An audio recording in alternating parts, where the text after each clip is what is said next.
shows for free a week. But if you want to support the channel, there are a few ways of doing it. Hit the like button on each live broadcast or video. This helps the channel grow.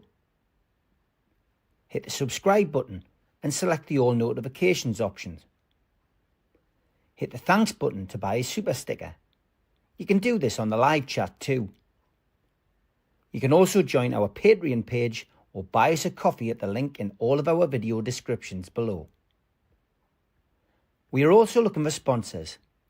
If you want our latest advertising rates and how you can get involved, then email John at nufcmatters1892@gmail.com. Thanks for watching.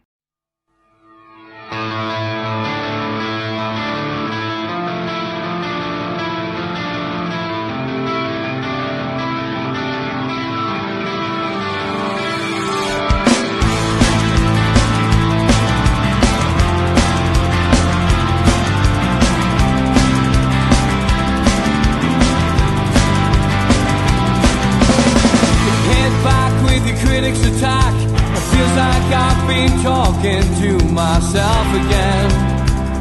But it's the only way you're ever gonna learn. You look back and it's all in the past. I'm dwelling on the thoughts I cannot say to you.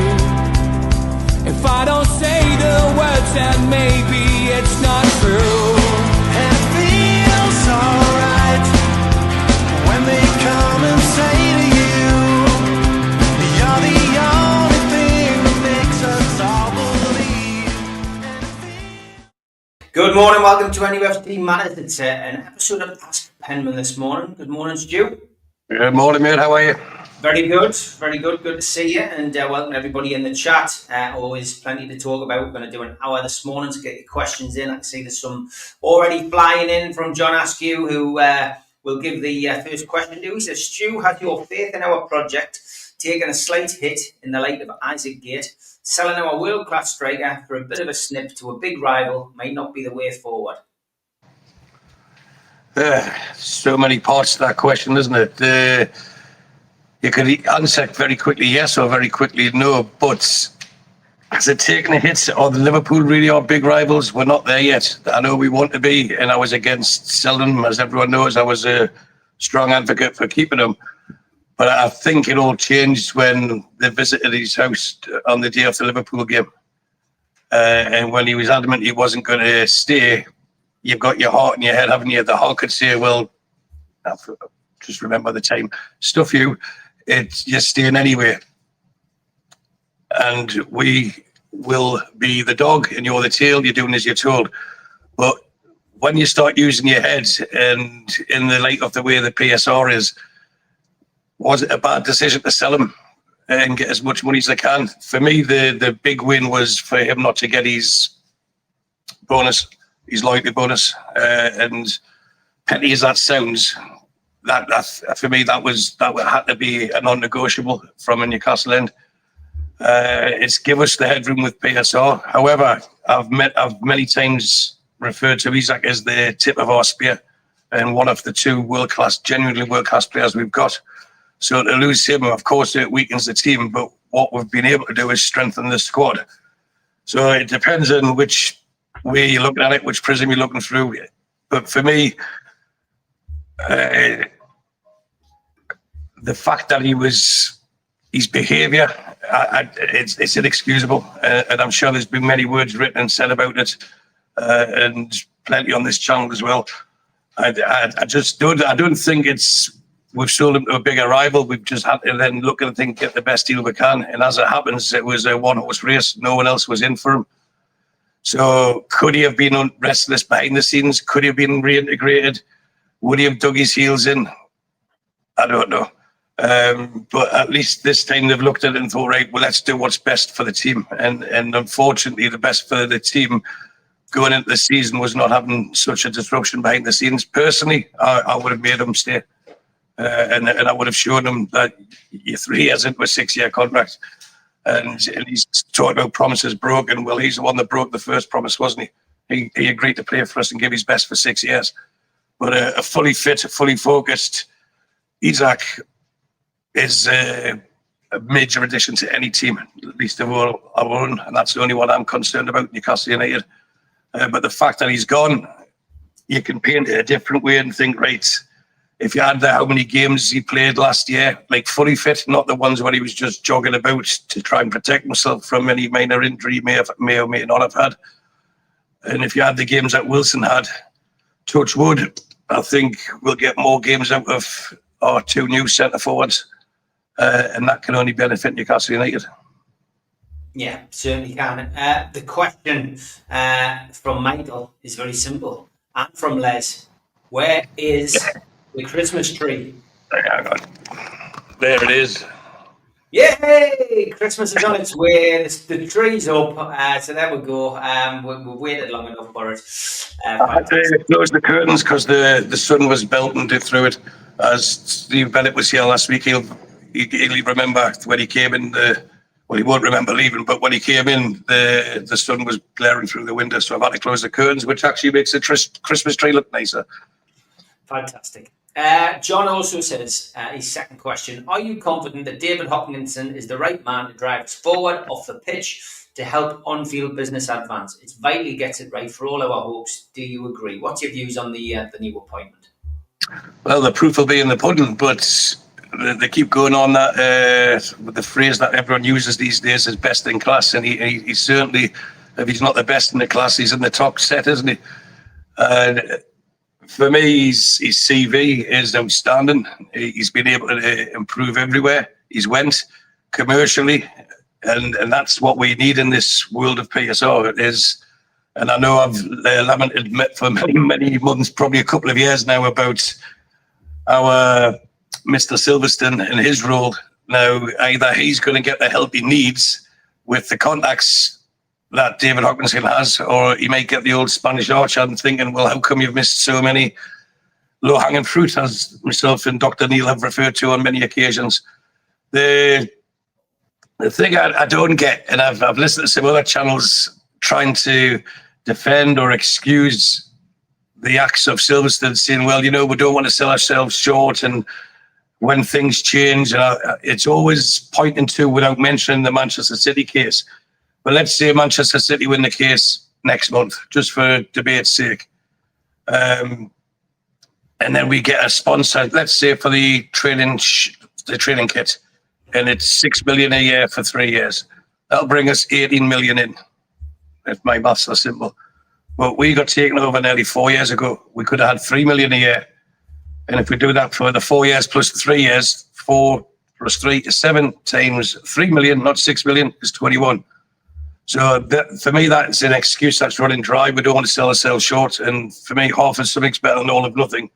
Or 2 birds in a hand is better than 1 in the bush. Well, bird in a hand is better than 2 in the bush. But I still think there's contracts that are not as complicated as people make them out to be.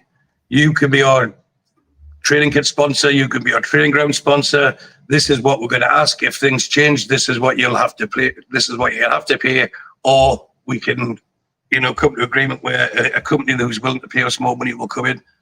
So I don't want to go on the push it down the road of bordering neglect, but I think it's been overlooked. And I think these are the sort of things, the easy wins that David Hopkinson will be able to bring in quite quickly for us and strengthen how we stand financially and commercially, which is very important to how the football club runs these days, isn't it? It's not football as much. Most of the talk now is about finance, and that's the shame of it. But that's the world we live in now.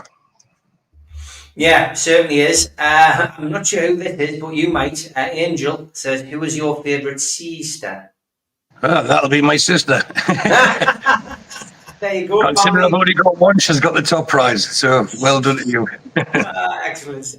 Morning, Stu and Steve from Alan. Morning, Alan. He says, if you could bring back a player from our illustrious past, who would you pick that would fit perfectly into our current lineup, Stu? There's one that stands out a million miles, and that's Peter Beardsley. Yeah, I think he would be perfect to link the midfield to the forwards and find these gaps that we're needing. And I think if you had him in this team now, we genuinely would be able to call Liverpool rivals on the pitch, league position-wise and everything else. We're realistically 15 to 20 points behind them over the season. And Peter Beardsley could bridge that gap on his own. Okay, good stuff, Alan. The same answer for me, to be honest, Beardsley. And it always has been and always will be whenever that question rears its head. Morning, James Slater. He says, question for the Penman. Like many fans, I cannot get my head around no fathom PSR whatsoever. With the sale of Isak moving forward, how much space does this give us with PSR headroom, would you say, Stu? Right, if we go on the Isak thing alone, let's say it was 125, but he was amortized at over a 5-year, because that's as long as you can amortize a contract. So let's say he was on 60, call it 60 million, just to make math simple. 12 million a year brings it down to 36, so it's 24. So we've made nearly 100 million profit on him on the PSR books. And that goes directly on the books. What we're doing with the other purchases will be spread over.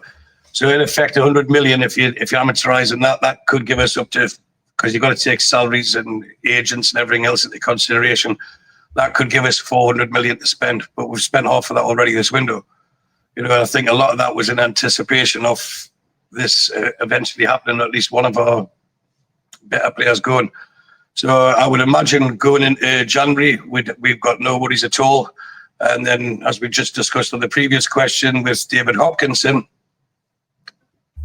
we're going to have more money coming in. And so I think this January, if we want to, if we need to, we'll have the ability to spend and buy practically whoever we want within reason. With the same next summer, and it gives us time. I don't think it's going to be long before the director of football is going to be announced, and it gives him time to get bedded in and work with Eddie Howe on the squad as a whole. You've got to look at the age of players, not again without emotion. We've got an aging backline, but we also have two of the best young fullbacks in British football, and I think we mentioned it last week. That, for me, is an easy win for a director of football or a new CEO, is to get those two fullbacks all in Livramento on long-term deals without any release clauses, whatever. Just get them what they're worth, because we've seen how good they are, and we know they're only going to get better. And what's really admirable about them for their age is they're very consistent in the performance, and they're going to rightly get a lot of attention, and we need to make sure they're secure with us.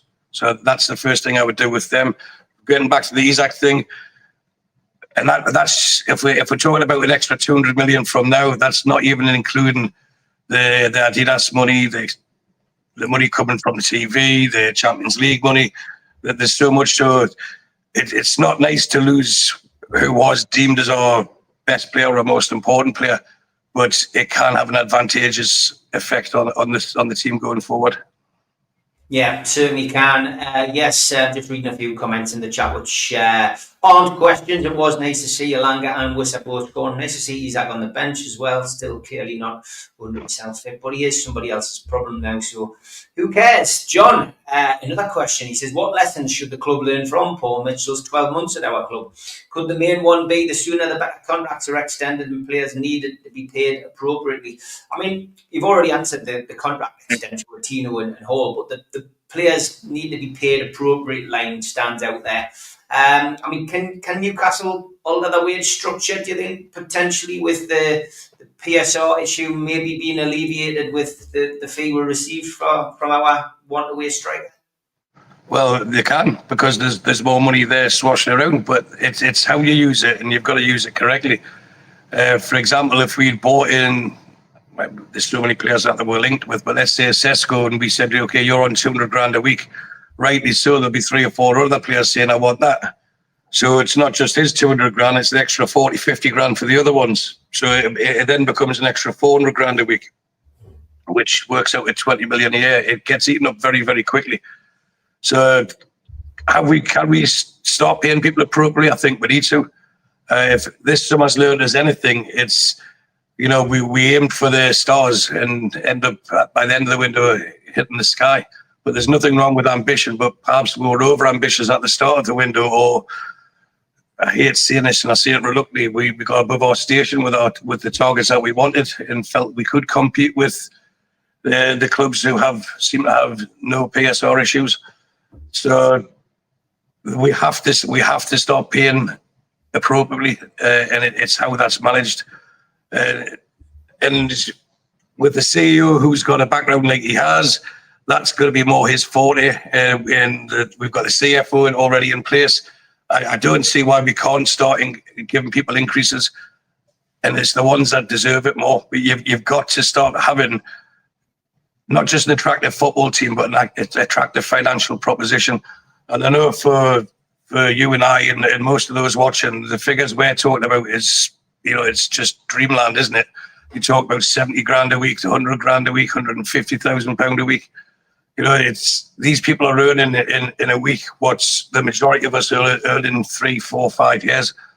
But that's the nature of the beast. And if we don't give them it, they'll get it from somewhere else. So that's where without quoting Elvis, that's where we're caught in a trap. We're stuck between wanting to get forward and do we pay the current squad we've got the money, or do we release some of them to get the money to bring new people in? And it's the unfair bits. I've seen something in the comment before about Aston Villa, and if you look what they've done since Grealish, how they've been able to grow, because they got promoted at the same time as us, remember, and how they were able to grow with the Grealish money. But now they overspent and they gambled at the end of last season, and they got stuck. They brought people in on big wages, and it takes the fun out of football. And I get it when people say they sympathise, but they all knew the rules like we did. We had to cut our cloth accordingly for 3 windows and get through it. So we stuck on 18. They twisted on 16, and that's the difference between us and them. And at the moment, we look like we've come out better off it. But if they had gambled and they got the Champions League, remember, it was only goal difference that kept us above them at the end of the season. They would have had the room, or the wiggle room, as there seems to be the current phrase, to go again, because they could then start amortizing the Champions League money, the extra TV revenue, the commercial revenue, etc. So can we pay? I think I'm going drifting away from the original question, which was, should we be paying the people money? We have to. Because if we don't, we've seen what's happened this summer. And as much as everyone wants to blame Isak, and again, in no way is this a defence of his actions, we created that mess. When I say we, I mean the club. The way they just kicked it down the road. And eventually he's going to get to a stage where he doesn't believe what he said. But again, you can't excuse his actions. But you can understand him wanting to leave. It's just how he left, which will always be the bitter taste. So, yes, we need to start paying people more money. But if you've got people like Bruno on long-term contracts, he's happy with it. So if Tonali, he's probably the next one up as well. And if you look at the superstars that we've got, Tonali's now in his 3rd year of a 5-year contract. Do we wait till next summer, and he's only got 2 years left? Is that where we want to be with him? I think we should be getting him on the table, around the table, as soon as possible. And we've got to look at who do we want playing for us in 5 years' time, and is still capable of performing at the highest level in 5 years' time. These are the ones that we need to focus on with the new long-term contracts. That's the way I would do it anyway. Good morning, Denise.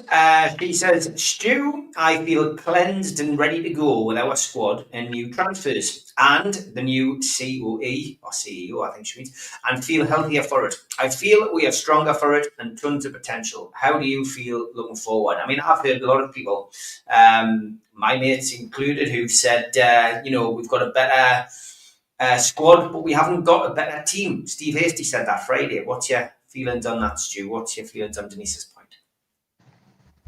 You can't disagree with what Stevie Hasty said. If you look at the bench for the last game, and if you look at the bench for what will be for the next game and the games thereafter, we have got a much stronger squad, and that's where we've dropped points when we've had to overplay players. Have we got a stronger team? I don't know. If you look at where people said we needed to improve, and this gets back to rating the transfer window as well, I suppose, as everyone knew we needed a new keeper, we needed a new right centre half, we needed a new right winger, and we needed backup for Isak, as in a Callum Wilson replacement. All those boxes have been ticked. People wanted Sean Longstaff gone. We got Jacob Ramsey in. That's an upgrade.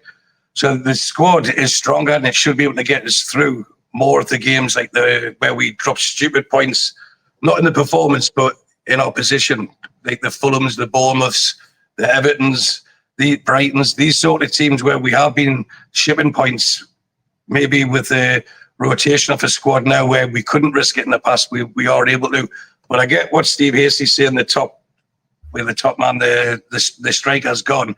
But for me, I think we still hit the ground running, whereas the person who left has to hit the ground running. Isak can come in and what's that? Got the Ben Dudley. Right, okay. There's the Christmas tree there. There we go, Dave, just for you. So it's getting to the point. Have we got the strongest squad? Yes, absolutely we have. Has the team been weakened? When's it ever been full strength? You know, there's always been the odd injury. And I think if you look at the games that people have pointed to with Isak missing at the start of the season and the end of last season, Wilson wasn't really available. And when he was available, he wasn't fully fit himself.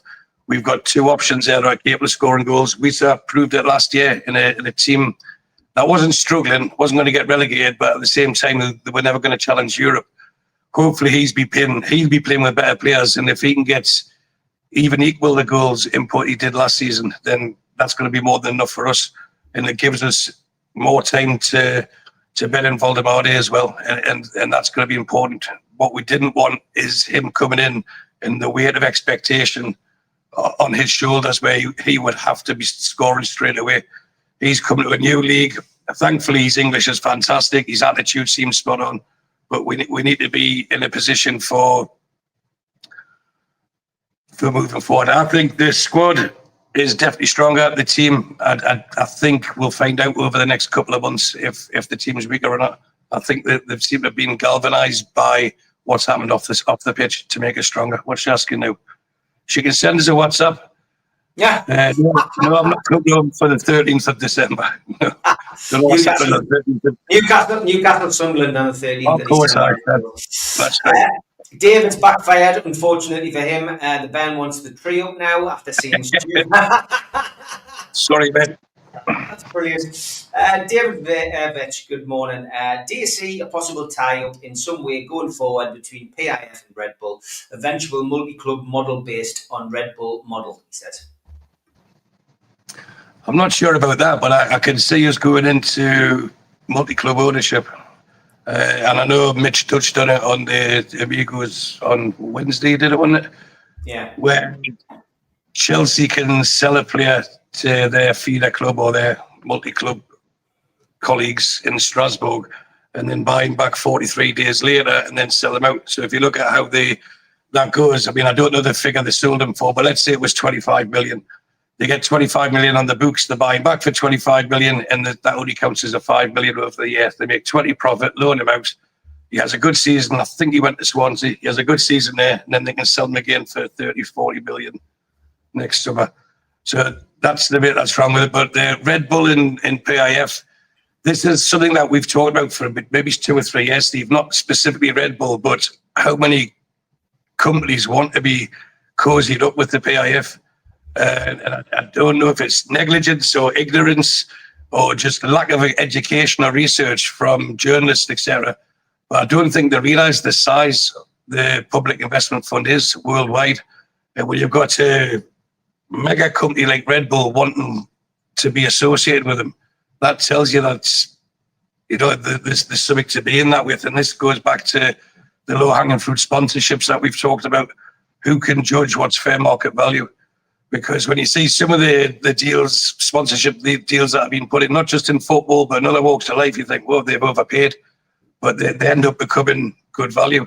So it's like everything, something's worth what someone's willing to pay for it. And if companies want to overpay in one person's eyes, it's their money and they might see it as good value in their eyes.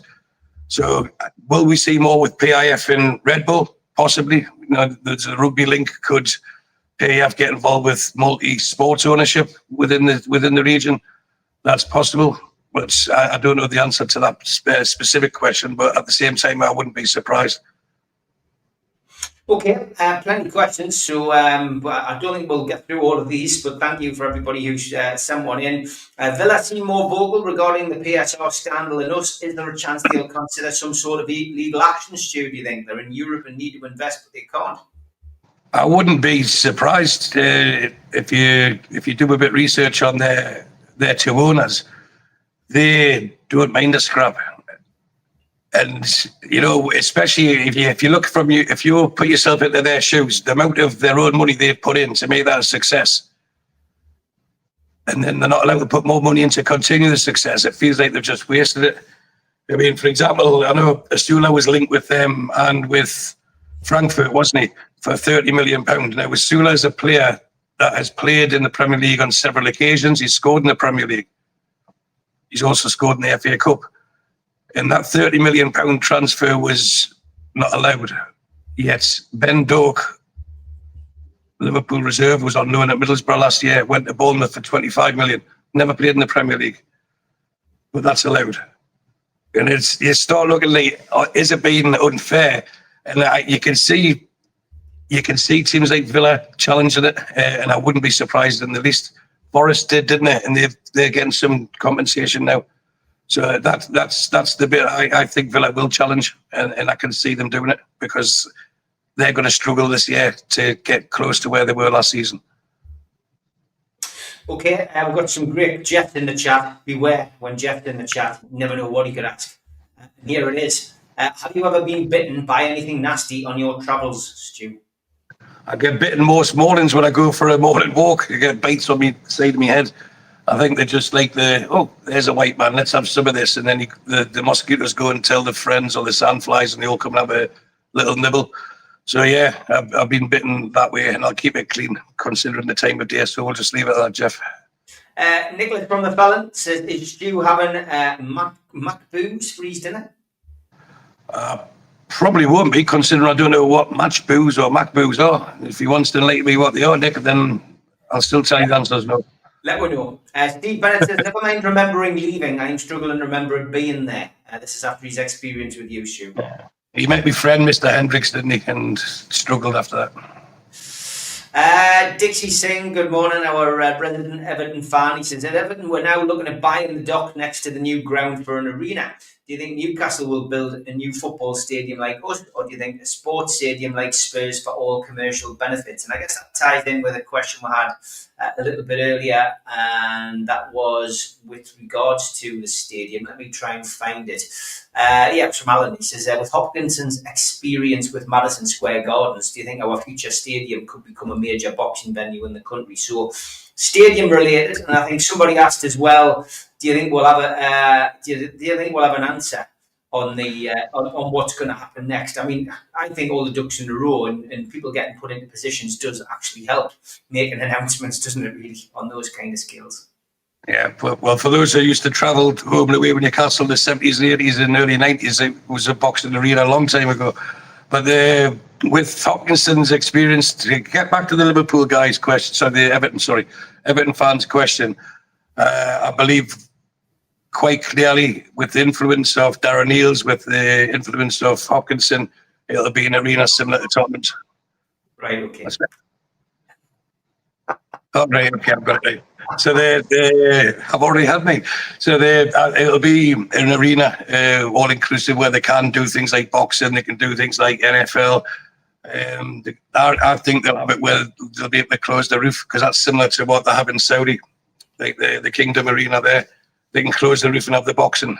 And I think it'll be with the elements that I have in hindsight, it's going to be quite important, which will then give us the ability to have these big sporting events and music events 12 months of the year, not just a couple of months in the summer.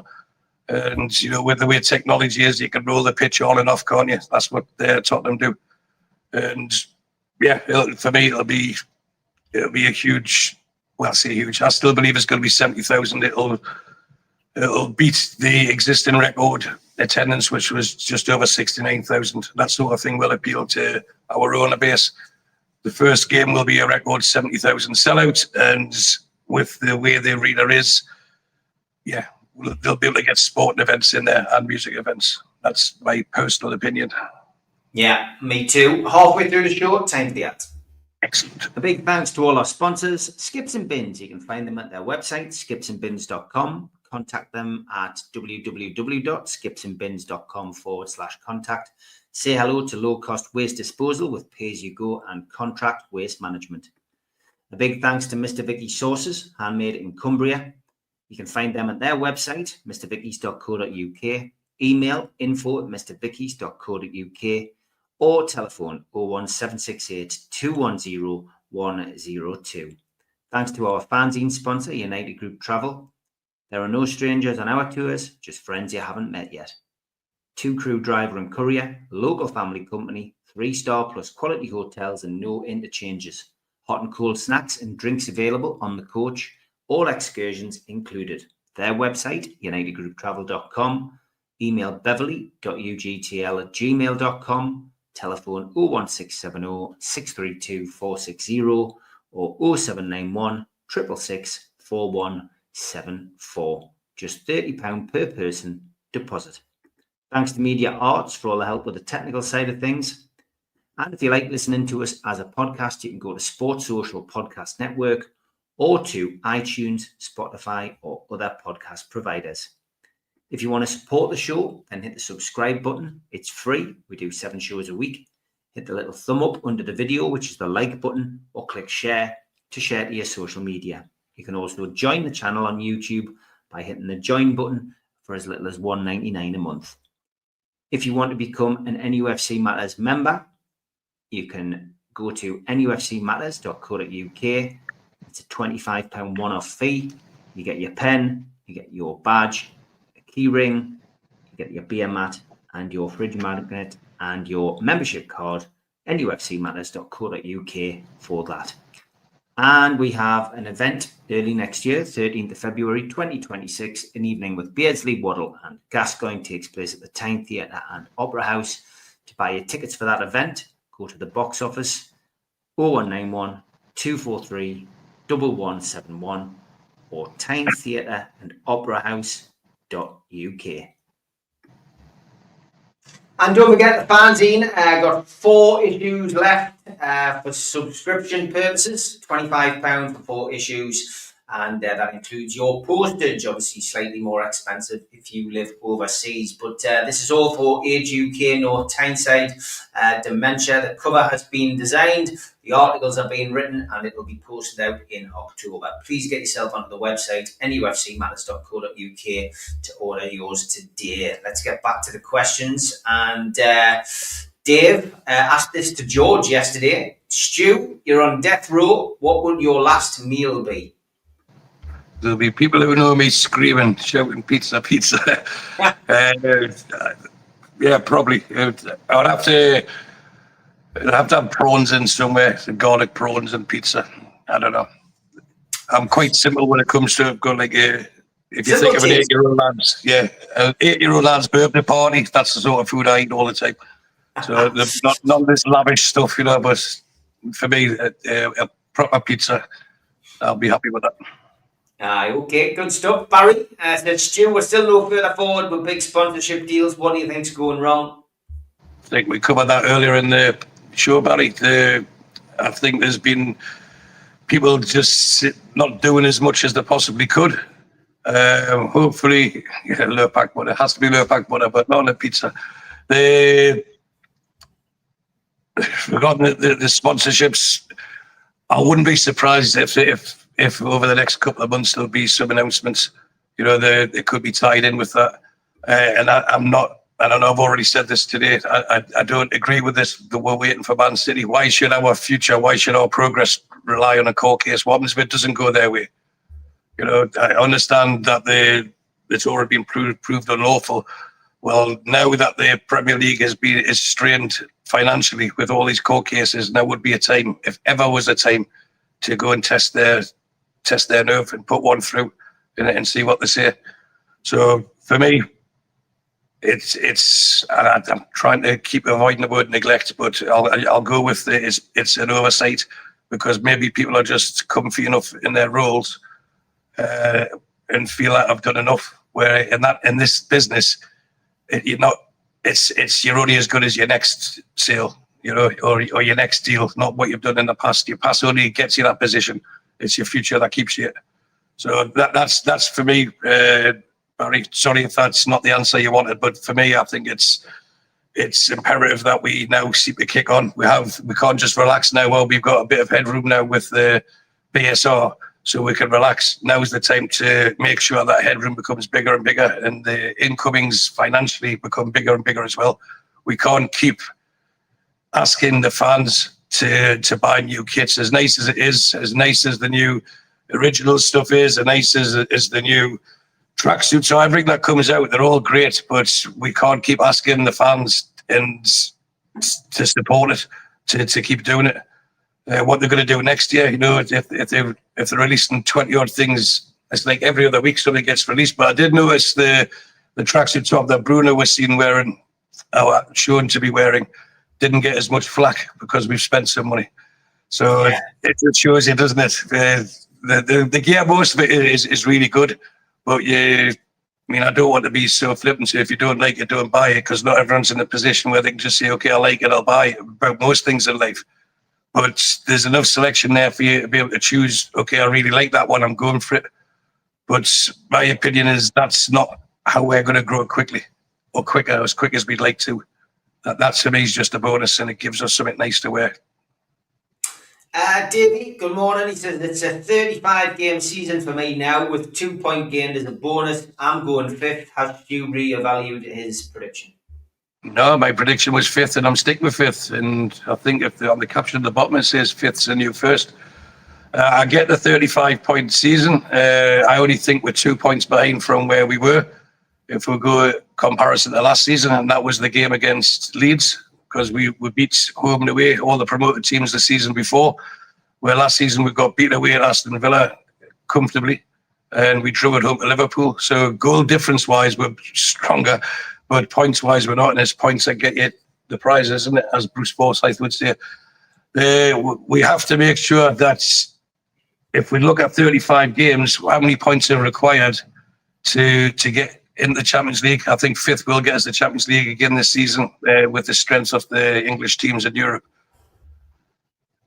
You're looking at just under 2 points a game now, and every game becomes important. And this is where, tying in with the question from earlier, I think the squad strength will prove to be more beneficial for us, where we can rotate. And on that, I would like to add, we probably will be doing another show before the season restarts. But for me, it's an ideal thing to show. We don't have a first 11. We have a squad where everyone will be rotated, everyone will be rested. And wouldn't it be ideal with the ones that are staying back home and on the way on international duties to get a run out? For me, Tino Livramento, he's started the season well. He's also played well. He's also had a heavy summer as well. He could be rested for the Wolves game, and that would allow us Trippier to be a right back and get Lewis Hall back into the team. Then you've also got in midfield, if Jacob Ramsey's fit, you could put him in and rest one of the Bruno, for example, who's doing a lot of travelling. And obviously Bonds is going to be playing. There's changes that can be made. Even at centre half, you can say, right, Burns away. I don't know if Chow's away, but you could then say, right, Shaw's definitely not away and Botman's definitely not away. For the first game, you could pair them where they're physically going to be at peak, where the other ones have been doing a lot of travelling, playing games and coming back. And this is where James Bunce's role will be imperative in our season, where we can start bringing these players in and swap them around. I don't think we'll see the same 11 like we had to 2 seasons ago, the same 11 starting 6, 7, 8 games in a row. We don't need to do that, and there's no point in having a squad of not equal talent, but of a higher talent if they're all not getting the opportunity to play. That's the whole idea of having a squad. We don't need to flog 11 players week after week now. And if we could rest the players I mentioned there for the Wolves game, which we should be capable of winning, that makes them fresher for the Barcelona game a few days later, doesn't it? Yeah. John, good morning. He says, what were your thoughts on the Champions League squad? The Cells left out, but Kraft in was a surprise for me. Does it indicate the Cells to be loaned out or sold in January? It indicates to me that Kraft can play in more than one position. And when you start picking who you want in the squad, It was, if the choice come down, I don't think it was an indictment on Lascelles. I think he's still got a great respect from the squad as a leader, and he does lead by example. Well, obviously off the pitch at the moment, but we need to pick the strongest squad. And the way the rules are, you can pick 21. And I know we've had this debate previously. Right? We're not going to get the full 25, but from the 21 named, I don't think Lewis Hall's in it. He doesn't have to be. And I think Miley's not in it as well, if memory serves me right. So that's up to 23. We're going to play 8 games, probably 10 if we get a playoff, which we should. And then if we get through that, possibly 12, that takes us into the quarterfinals. Do we really need, let's say for 10 games, do we really need more than 23 players? I don't think we do. And unfortunately, if we could pick 25, Lascelles definitely would have been in it. But I think there's the flexibility of Kraft that he can play centre half and at right back that give him the nod over Lascelles in that particular choice. You're on mute, Steve.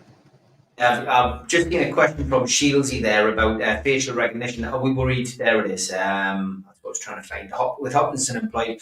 Are you concerned about the possible use of facial recognition at St James's Park? Shieldsy, it already is in existence. I have answered this question before, but in 2020, I think it was just before COVID hit. I think it was January, February time. There was a Sunderland fan who was banned from matches for 3 years, was actually caught on camera at St James's Park. I think it was Newcastle against Wolves, and in fact it might have been 2019, but there was definitely facial recognition at St James's Park, and that was when it was identified that it was at St James's. So we've had it as long as Wembley's had it. Wembley's definitely got it.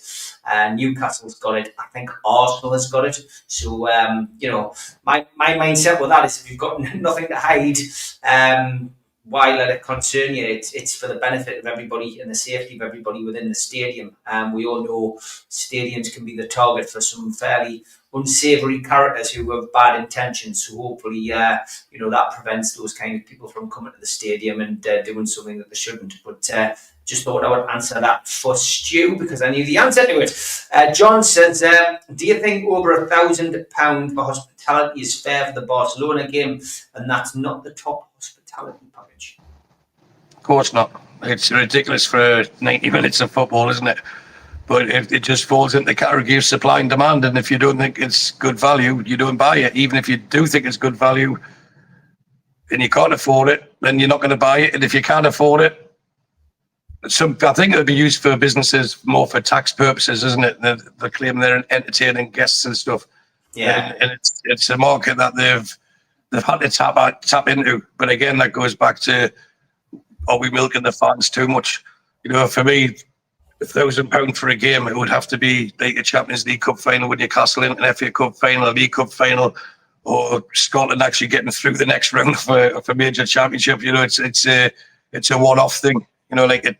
Like the Fury Isak fight and stuff like that. Although we didn't pay for those tickets, that's the sort of thing to me that you can only try and justify £1,000 a ticket. But it is Barcelona. It is the Champions League, and Barcelona are probably the sexiest name in European football, and the style of play they've got. They've always been a big draw, haven't they? And for me, I'm not talking about the revenue created. I always think Barcelona has been the biggest club in Europe. And we've got the history with them. We've got Tino scored his hat-trick in 1997. And it's the first game up.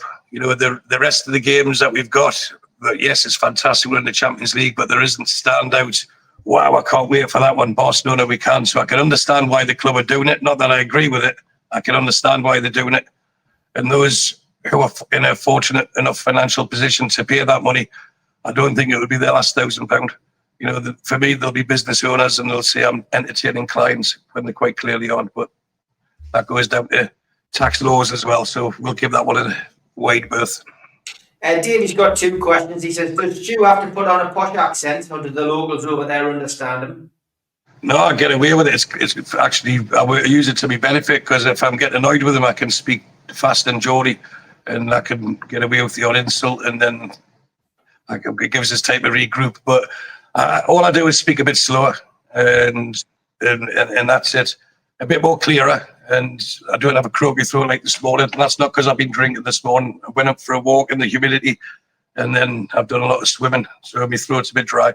But It's normally when been drinking, it's because you haven't been probably drinking. it's not lubricated enough. But when I'm at work, I've lived away from Newcastle for a while, but especially when you get to the Middle East, I got to one stage where I was speaking to a guy from Saudi, and he was struggling to understand what I was saying.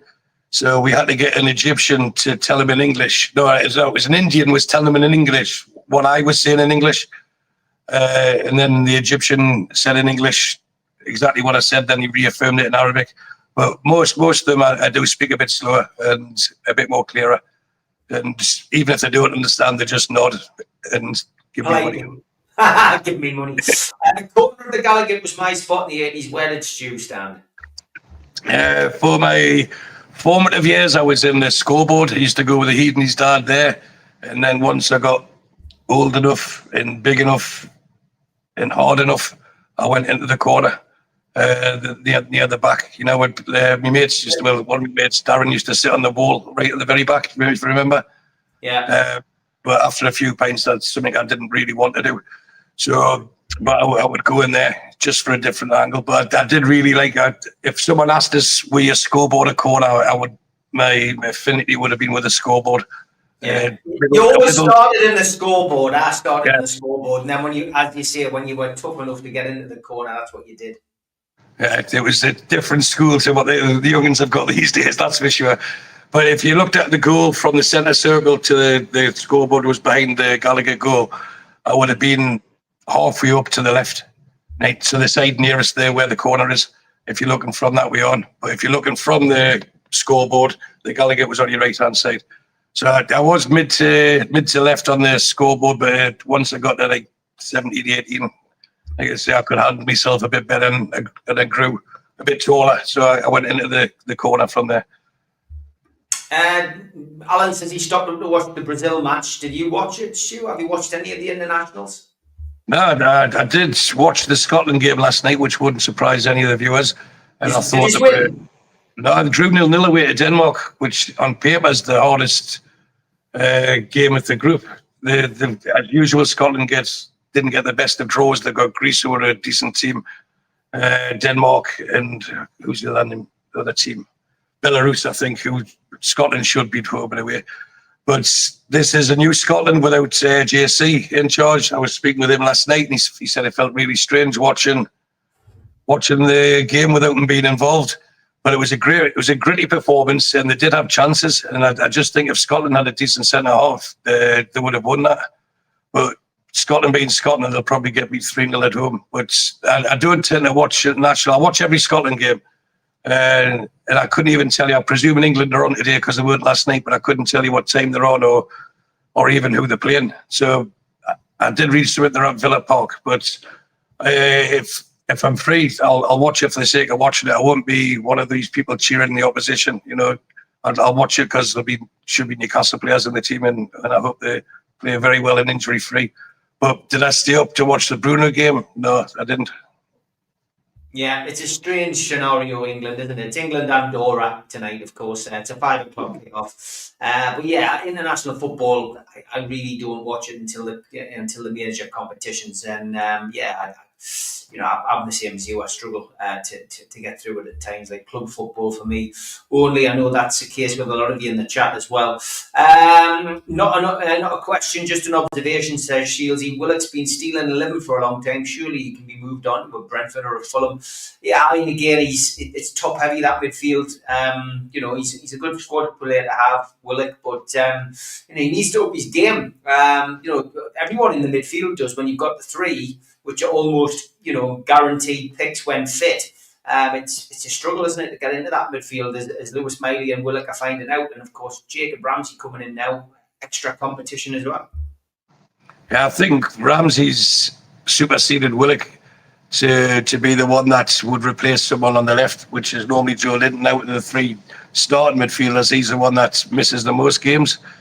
And I think Ramsey is an upgrade on that. But I wouldn't say that he's been stealing 11. I think that's a bit harsh. If you consider when he came on loan and he scored, was it 7 goals in a row for us and equalled the record. If we hadn't signed him that summer, and that was, if you remember, when Ashley said, I'm not giving you any more money, you've got to generate money to spend money. You know, Willock was the player that we all wanted, and I get that we've moved on incredibly since then, but he's been unlucky with injuries, and you see it with most players. You can't just come on and be a super sub straight away. You need a run in the team. The issue that Willock's got is when he's had that run in the team, even for 2 or 3 games, he hasn't shown signs of improvement. But that may be because the players he's now playing with stand out more. You know, he's got Bruno and Tonali next to him. You know, it's not Sean Longstaff and Jeff Hendrick. You know, so he will look less than what they are. But I get it. I think as a club, he's probably one of the ones where, are we going to get any more out of him? As in, is he able to up his performance to match those around him? And the answer is probably no. But I wouldn't say he's still a living, but I think he's very much one of the most likely ones to be sold if the price is right. And I get it, the teams like Fulham, Brentford, Palace, where he could be a bigger fish in that pond, and given the encouragement to show his talents, then yeah, I get that part of the question. Thank you to everybody watching this morning. 700 watching live. If you're watching on Twitter, please jump over on YouTube, search NUFC Matters, and hit the subscribe button. We do 7 shows a week, and we never take your support for granted. Thank you to everybody who's tuned in this morning. We've got about 10 minutes left, still plenty of questions to get through. Blue Rhythm Boy says, do you think Voldemort will play as a lone striker or as a second striker or a 10? He looked isolated up top alone for Germany. Barry says it as well, that he didn't think that it looked as if the team wanted to pass to him. I mean, he's had some bad reviews. I mean, it's an international game. You know what? And John Askew as well, tying it in with the forwards. Will the arrival of Nick and Wissa compensate for the loss of the great Swede? I mean, it's interesting as we brought 2 in, 2 completely different lads, 2 completely different styles. But my mindset is Wissa will be the man to start against Wolves. Of course, yeah. Wissa's he's going to be the fitter of. No, I wouldn't say he's the fitter, but he's more Premier League ready, and he could be thrown in. And if you listen to everyone's opinions, I think we need to start with 12 players because we're all starting with a 10. So who loses out if we're playing with that number 10? You know, do we lose a winger or do we lose a midfielder? And then if it's a midfielder, which one? And we're going to have to go back to one of my favourite sayings during the course of this year. It's horses for courses. And now we've got the flexibility to do that.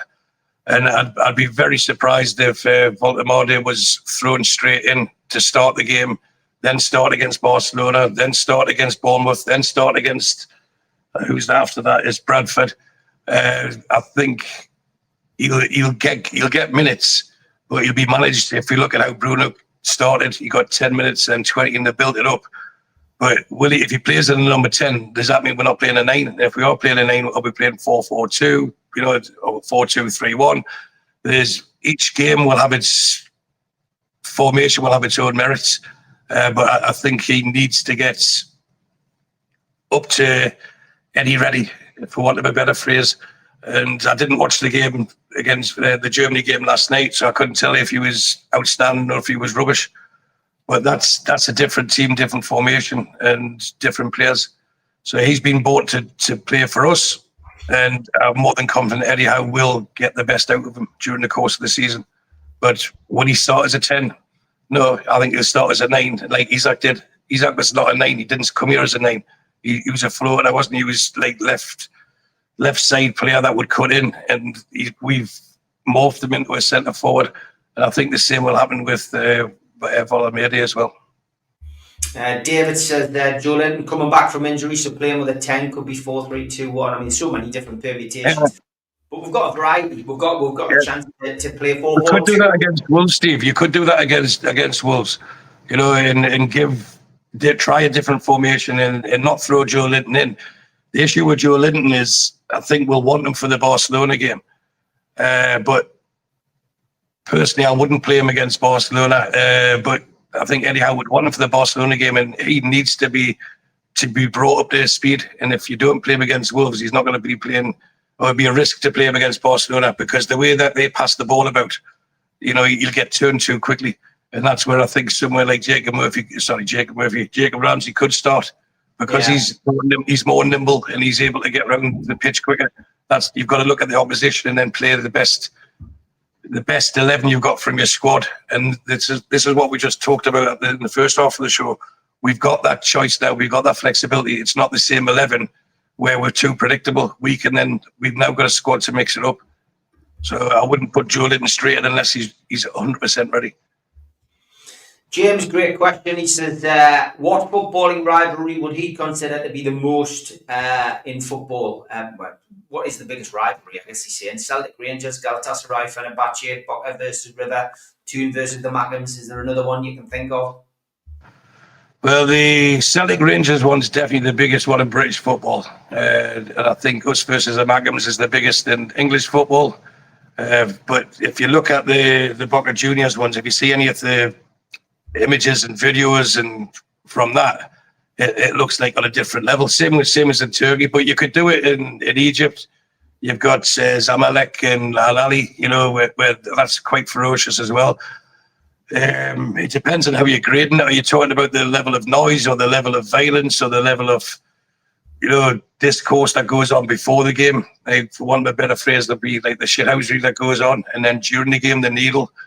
But it's a hard one to judge. But if we're not really experts on Turkish or South American football, so if we concentrate on British football, I think, and I'm sure most people would agree, Celtic Rangers is by far the most fiercest rivalry in British football. A couple on the stadium from John. He said, Stu, if a new stadium happens, do you think they'll restrict the capacity to ensure hospitality deals sell? And do you agree that it would be sensible for a new stadium to be built with a chance of further expansion if things really take off and number one is on the cards?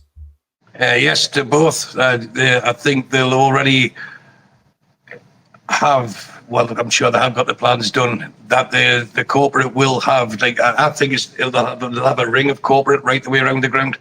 And there could even be 2 levels of that, but that'll be taken in consideration in any plans. And they still need the normal fans to go and generate the atmosphere and stuff like that. So this is why I'm still thinking that we're sitting on 70. I know George said on his yesterday, and I hate disagreeing with Mr. Mitchell Senior, but I think it's a pipe dream to suggest that we would have 90,000, because for one, I don't think we'd fill it. Maybe it's 1 or 2 games a season we could, but it's not a good look to have 20-odd thousand seats empty, and you need to have the supply and demand where there is a shortage of demand to keep the supply going, which allows them to increase the prices. But yes, I think the corporate will be very well catered for, but there'll be more than enough seats left to make sure the average match-going fan will be able to get in. So I think there'll be 70,000 seats with at least 1 ring of corporate all the way around, and they can charge them whatever they want. Yeah. Okay, I've got time for one more. We'll take Sean. Stu, why didn't Silverstone copy the Chelsea model and get short-term sponsorship? For example, trainer kit sponsors for a year. I can't wait for the City case. I mean, this is just an ongoing question in the chat, isn't it, about sponsorships and stuff? And I mean, he is bringing sponsorships in. There's numerous sponsorship deals come in, but I guess people always look at this training ground sponsorship or ground sponsorship as the piece de resistance and something that brings in big finance. Yeah, I mean, it's something that we've been asking for 2 years, Steve, and questioning the same thing. Why hasn't he done this, or why isn't he doing it? And you get people saying, well, it's not easy. Well, that's why we're paying him big bucks to make it, because he's meant to be capable of doing so. I watched another Newcastle show the other week, during this week, or didn't watch it. I was listening when I was out walking, and they were defending Peter Silverstone, saying that he's done so well in his time, and it's overlooked how much the revenue's increased. We started on 0, nothing. Because if anyone wants to go back 4 years ago, probably to the day, our ground was plastered with Sports Direct. It was plastered with House of Fraser, flannels and stuff like that, where the club wasn't getting any money. So for me, it's a bit, not cheating, it's a strong word, but it's a twist the narrative to say that, oh, look, he's increased it by X amount of percentage. They started on nothing. And if he hadn't increased it by what he has got, then he shouldn't be in the job. My personal opinion is he should have increased it by more. And there's still so many low-hanging fruit deals that can be done. And if he wants to copy the Chelsea model, then I agree. That's exactly what we said just before there, Steve. You get it on, and then if they want to continue when things change, that'll be written into the contract. For me, it's a convenient excuse not to do it, not to punch through the envelope. Maybe there's not enough confidence in his own ability or confidence in the club attracting major sponsorships. But without going down the rabbit hole that Mitch and myself have talked about for probably 2, maybe 3 years, living in this region here, there's many people, many wealthy companies that would love to be associated with PIF and by default Newcastle United. Look how quick they got Nude on the sleeve. Look how quick Seller wanted to come in. I know Seller's their company, but these are the sort of things where it's a massive win. And at the time, Newton isn't known in Saudi even. It was in Dubai. But now it gets a global recognition, and you can then start advertising. But it becomes familiar. It's not what it's worth now; it's what it's worth by the time the partnership's finished. And this is whether it's small-mindedness or, as I said, lack of belief in either yourself or the product that you've got to promote. Something has to change, and I think our new CEO will be the man to make those changes, and pretty quickly. That hour has flown over as I expected it to. Thank you to everybody for so many questions. We more or less got through them all. Alan says the boiled eggs were fabulous. I'm not sure if you're talking about your breakfast or roast. Back 10 o'clock in the morning with Three's a Crowd, the North East Football Podcast, and then the Fans Forum, 6 o'clock on Monday. Enjoy the England match if you're watching it. Enjoy the rest of your weekend. Take care, Stu. Cheers, Steve. Speak to you soon, mate.